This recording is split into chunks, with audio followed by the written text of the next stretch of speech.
Opportunities there for Devontae, and obviously you saw the first couple of plays was right to him. Get the ball in his hands, get him going. Listen, when you got one of the best receivers in the game, I'm not stupid. I know who to get the ball to. We're all fortunate to be in the National Football League. We're all fortunate to work for a great organization, fan base, and alumni. And when you come to work every day, do it with a smile, because one day that door's gonna close, you're not gonna be able to walk in there no more. That's what you miss, man. The guys just fighting, doing it together. Then when you walk in that locker room and to see everybody smile and to see the celebration, to see all the hard work that we've done over the past several days come to fruition, it's fun. For however long I'm here as a Raider, as a head coach, shit, we're going to have a blast. Yo, you saw him pull up in the whip. I don't know if you saw the video of Antonio Pierce pulling up. I don't know if it was a 6'4" or what it was, but yeah, I'm not a car person, but it was very Raider-esque. So I know it was Zach Wilson. I know it was the Jets. They got their own problems, but I think the search is over, man. I think the search is over. I mean, because Mark Davis has already said, I'm pretty sure he said, he wasn't gonna make the same mistake of going into this process with somebody already in mind. Like, it's right there in front of him, man. Like, 2 wins is enough. I've seen all I need to see. To say nothing of the fact that Antonio Pierce, not only is he not stupid, but he's smart enough to know, hey, Devontae Adams clearly had the owner's ear. Hey, you getting good with American Girl's father. That's right. You good with you home free, like a boy. You getting good with a papa, okay? Like, you getting good with Devontae Adams, then you good with right. Mark Davis. I ain't stupid. I know who to get the ball to. I know who's talking to the owner. I know who he listens That's right. to. And listen, Antonio Pierce got this crazy. gig, man. He got it. He got it. I mean, he really should. Yeah. I mean, look, Rich Bisaccia should have had it. And Bisaccia probably watching Antonio Pierce's press conference going, that's what I said.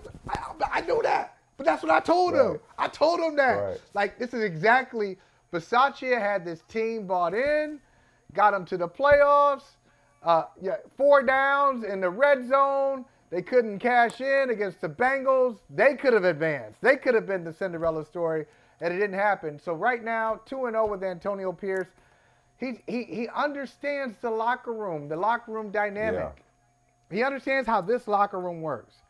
And you know, to do a little compare and contrast and to end where we started, really, Mike, that's one of the weaknesses of people always talk about the Belichick tree, of which Josh McDaniels is a 2-time failed branch of said tree. That was like, why doesn't it work?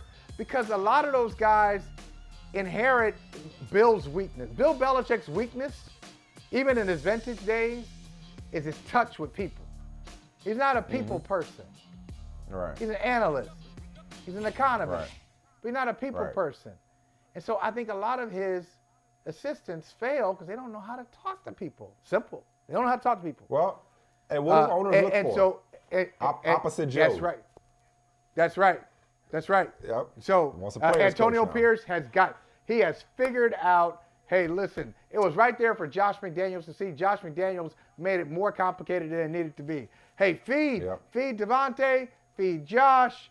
Hey, make sure Max Crosby is on your side, and we'll take our chances from there. See what happens. Right. And that's what Antonio Pierce has done. Hey, we up against it here. I'm going to ask you this real quick, just to put a bow on Week 10. So the Raiders, Antonio Pierce has been impressive so far, especially relative to his predecessor. The Josh Dobbs story continues. Best story in the league for my money. Detroit wins a shootout. I glossed over it. Dallas, did what good teams are supposed to do. San Francisco looked like the Niners I've come to know and love. And Cleveland with the comeback against Baltimore. Your most impressive winner from Week 10 before we go to break and before we wrap this show up. Your most impressive winner. Got to give it to the Browns. Man. Down, looked like they were going to get blown out a couple of times. Down by 14 points in the fourth quarter against a team that had number 1 defense in terms of defensive efficiency, and come back against them at the crib too. Yeah, pretty impressive. And Baltimore have been rolling people. You thought that. It would start off, 17-3. Oh, here we go again. We glossed over Cleveland in the 17-3. AFC North conversation last week. We somehow glossed over Cleveland with that defense. Yeah. Hey, somebody with the Baltimore Sun, they did it. Once Beckham caught that 40-yard touchdown, Oop, got my sidebar. I'm good. I got my. That's it. There's a story. I got Beckham. They called it. I got Beckham, and the game became much more interesting than that. So shout out to the Browns.